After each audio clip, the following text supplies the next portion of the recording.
आप देख रहे हैं क्राइम दर्पण न्यूज बिहार। मैं काजल तिवारी आपके साथ। शनिवार की दोपहर रेड़ू गांव स्थित सिमराहा मैदान कुछ अलग ही रंग में रंगा दिखाई दिया।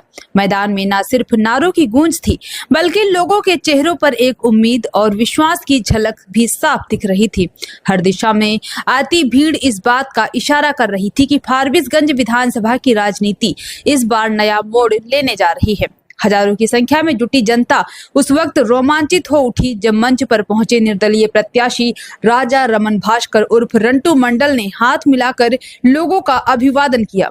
भीड़ ने अब की बार रंटू मंडल के नारों से पूरा माहौल गुंजा दिया। रंटू मंडल, जिनका चुनाव चिन्ह करनी छाप और क्रमांक संख्या 10 है, उन्होंने अपने संबोधन में कहा कि वे राजनीति को सेवा का माध्यम मानते हैं, न कि स्वार्थ का साधन।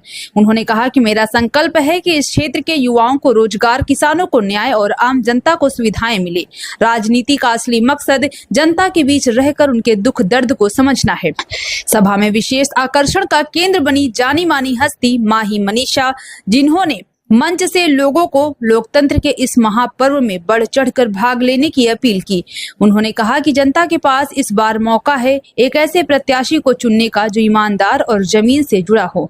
जनसभा के दौरान महिलाओं की भी बड़ी संख्या में उपस्थिति देखी गई। कई बुजुर्गों ने बताया कि उन्होंने वर्षों में ऐसी भीड़ और उत्साह पहली बार देखा है। युवा वर्ग में रंटू मंडल को लेकर जबरदस्त जोश था। मंच से लेकर मैदान तक सिर्फ एक ही नाम गूंज रहा था, रंटू मंडल। लोगों के उत्साह को देखकर ये कहना गलत नहीं था कि फारबिसगंज का सियासी समीकरण इस बार नया रंग ले सकता है। सिमराहा मैदान में जुटी भीड़ ने एक नई कहानी लिख दी। जनता अब बदलाव चाहती है और उस बदलाव के प्रतीक बन चुके हैं रंटू मंडल। कहा अपने जनता से कि अगर इस बार इलेक्शन में आप 4 बार इलेक्शन लड़े हैं, इस बार इलेक्शन में अगर आपको जनता चुनाव में अगर जीत नहीं दिलाती है तो आपको एक लकड़ी चिता पे दिया जाएगा। इससे आप क्या कहना चाहते हैं? इसीलिए जब खरीद फरोख्त से हम बाहर हो चुके हैं, टिकट बेचने वाले लोग इस क्षेत्र की आवाज को दबाने का काम करते हैं।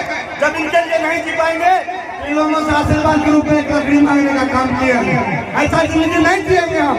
दूसरा सवाल है आपसे कि आपने अभी कहा कि बहुत लोग टिकट के लिए पैसा लेके जाते हैं, आपके पास में टिकट का पैसा नहीं था, आप जनता के बीच में हैं, इस पे आप क्या कहना चाहते हैं? जनता मालिक होता है।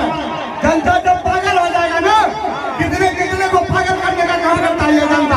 आपने भी बहुत भावुक होकर एक जनता से सवाल किया कि अगर इस बार हमको जनता विजय नहीं बनाएगी तो हमारे चिता पे एक लकड़ी दिया जाए। क्या आपको लगता है कि इससे खोने के लिए कुछ नहीं रह गया? आपको लगता है इससे क्या कि जनता आपको समर्थन करेगी? प्यारा आशीर्वाद का एक बार